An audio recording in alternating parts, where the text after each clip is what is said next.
गुरुदेव महाराज की जय। प्रसंग बस एक प्रश्न आया था।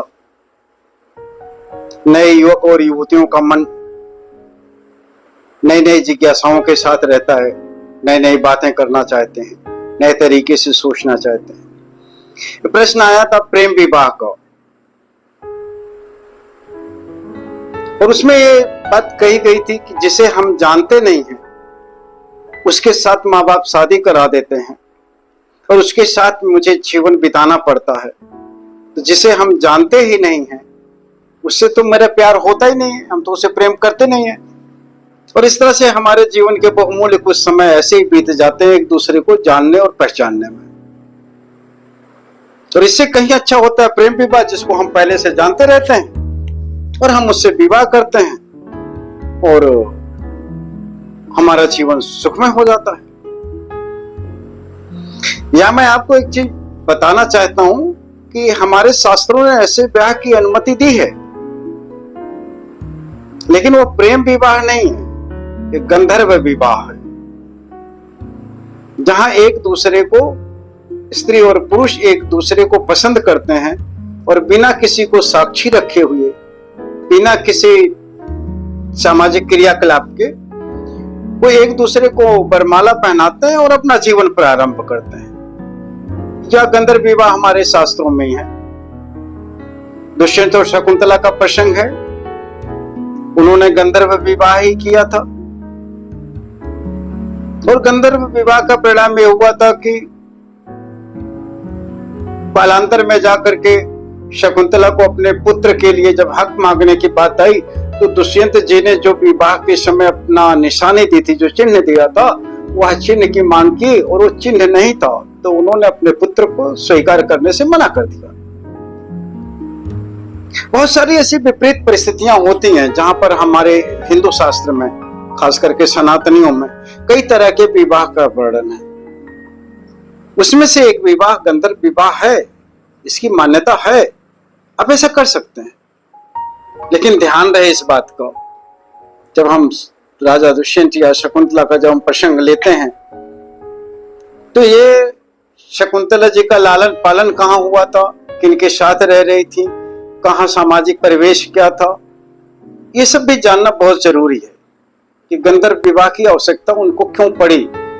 एक पराये पुरुष के सामने पहली बार वो आई थी, उस पुरुष को उन्होंने पहली बार देखा था, समाज में नहीं रहती थी, साधुओं की मंडली में रहती थी। फिर ये एक अलग प्रसंग है, इस पर अलग चर्चा करेंगे।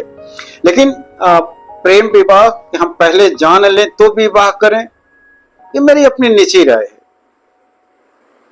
जिसको हम जानने की शुरुआत जहां से किए थे उस दिन भी वो मेरे लिए पहले दिन अनाड़ी ही था, मैं उसके बारे में कुछ नहीं जानता था।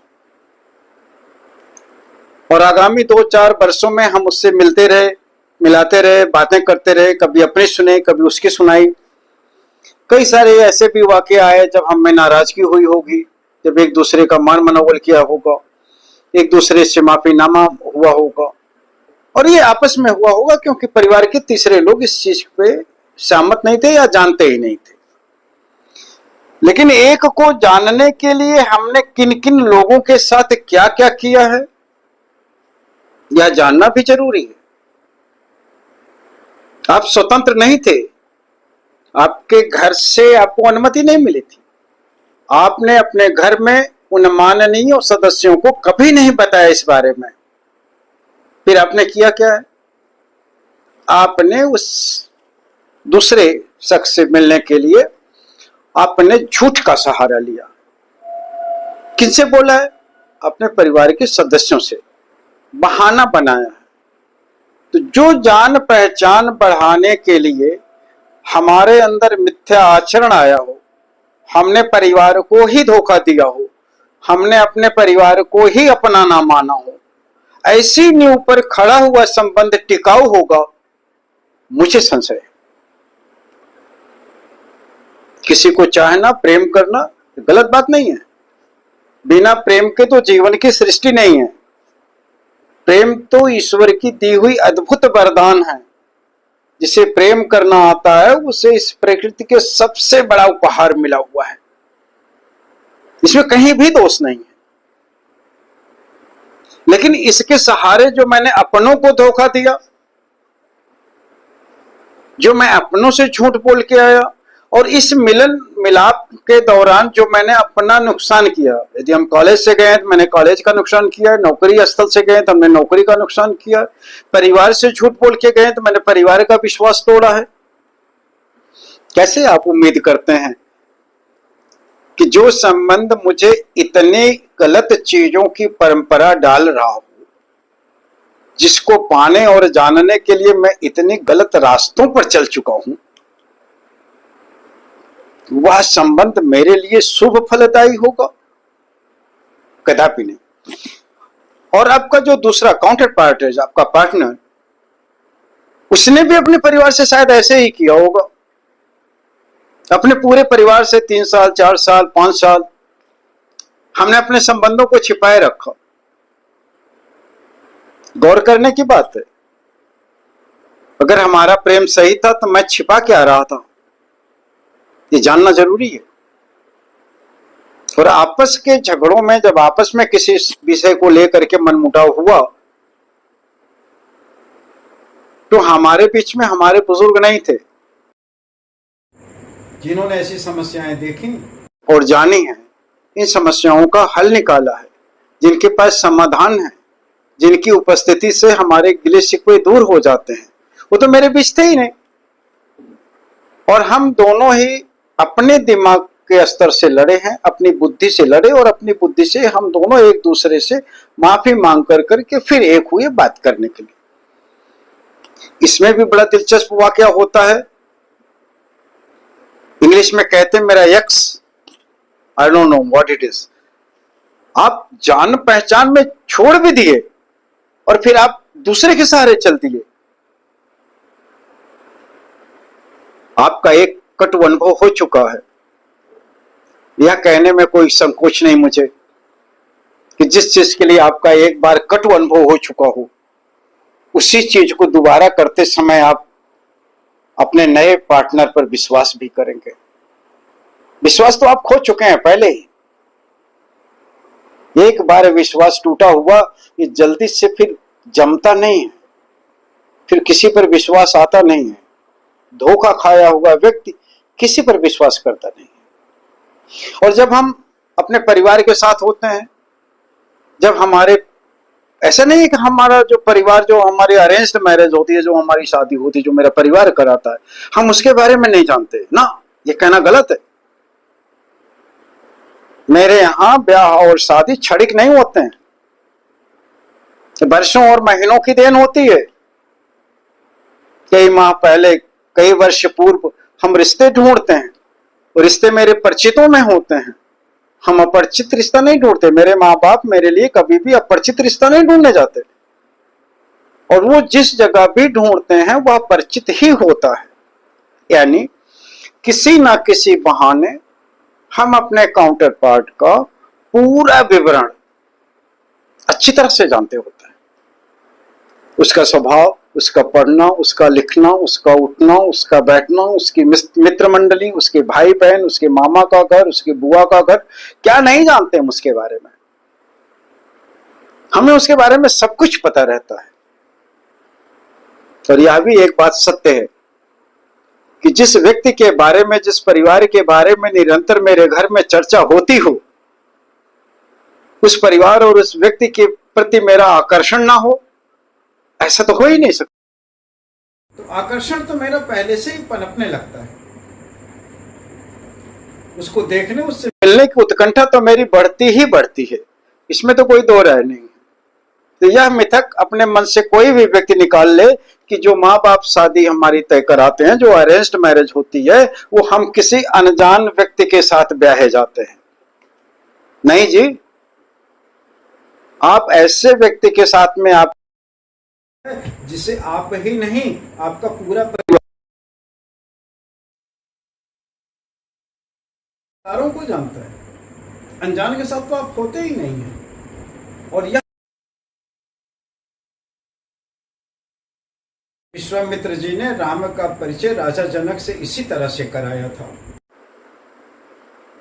दशरथ नंदन श्री राम, पिता का नाम तो पहले ही बता दिया गया था। दशरथ छिपे इंसान नहीं थे, अयोध्या के राजा थे, देवताओं की मदद करते थे, चक्रवर्ती थे, उनके कुल और परंपरा को राजा जनक जानते थे। तो परिचय तो काफी है। अगर आपका कुल, परिवार, आपकी परंपरा, रीतियां अगर आपकी उचित हैं, सामाजिक हैं, सद्गुणमुखी हैं, तो आप यकीन मानिए कि आपका परिचय तो बहुत लोगों से हो चुका होता है, बहुत दूर तक लोग आपको जानते रहते हैं। बस अगर आपके अच्छे परिवार में, संभ्रांत परिवार के होने के बावजूद अगर एक दो दोष कोई बालक ऐसा निकल भी जाता है तो उसको लोग नगण्य समझते हैं, उसको भी लोग यह कह करके सुधार देते हैं कि भैया आपके परिवार में तो ऐसा कभी नहीं हुआ था, आपके परिवार में तो लोग ऐसा करते नहीं, आपके परिवार की बहुत बड़ी प्रतिष्ठा है। और ऐसी बातें सामाजिक तौर पर बुजुर्ग लोग बताते रहते हैं, तो जो हमारे नवयुवक भटकते भी हैं उससे एक सही रास्ते पर आ जाते हैं। इसलिए हम आपसे ये कहेंगे कि राजा जनक को यह पता चल चुका था कि भगवान श्री राम चक्रवर्ती राजा दशरथ के पुत्र हैं। महारानी को भी पता चल चुका था, सीता जी को भी यह पता चल चुका था कि ये दशरथ नंदन है। और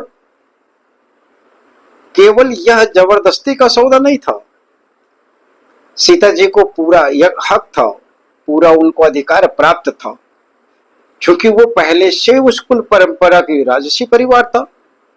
तो राजघराने में गुरुकुल से लेकर के हर लोग इस बात पर चर्चा तो करते ही थे कि विश्वामित्र के साथ जो बालक आए हैं वो कहाँ के हैं, कैसे हैं, इनका कुल क्या है, इनका परिवार क्या है, इन लोगों का रहन सहन कैसा है। तो हर चीजों को मिला कर करके मन मस्तिष्क में कहीं ना कहीं उस व्यक्ति के प्रति एक अनदेखा हुआ लगाव तो उत्पन्न होता ही है।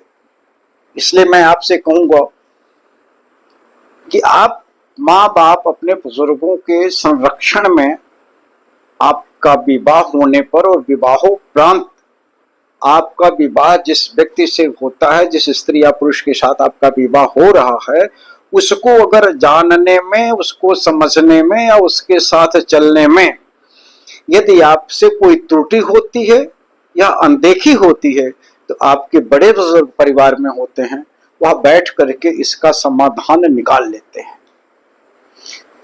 ससुराल केवल आपके लिए नहीं होती है, वो तो पारिवारिक मिलन है। एक परिवार से मिलता है, एक कुल से मिलता है, एक परंपरा से मिलती है। ये तो विस्तृत कड़ी है। कभी कभी ऐसा होता है कि हमारी परंपराएं, हमारी मान्यताएं भिन्न होती हैं, लेकिन हमारे घर के जो बुजुर्ग होते हैं उन मान्यता और परंपराओं को मिला जुला करके काम कर लेते हैं, कुछ आपके मन की, कुछ मेरे मन की। तो मैं तो यही कहूंगा कि प्रेम विवाह से ज्यादा अपने माँ बाप के संरक्षण में उनके द्वारा बताए गए विवाह को करना ही उचित हो।